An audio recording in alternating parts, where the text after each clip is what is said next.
Hello guys, in this video I am going to show you where you can customize meal names in the MyFitnessPal Calorie Counter application. But first I just want to mention, don't forget to subscribe to my channel, because at 10,000 subscribers I am going to show you my whole YouTube revenue statistics and growth strategy, as well as how to make money online. Let's jump into it. First of all, open the application on your phone. And then click on the More button at the bottom of the page on the right. And then scroll down and click on the Settings button. And then click on the Diary Settings button. And here just look for the Customize Meal Names section.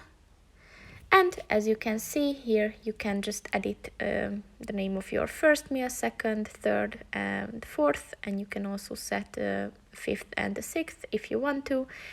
And once you edit it, then just click on the tick button at the top of the page on the right to save it. So that's pretty much it for this video, guys. See you in the next one. Goodbye.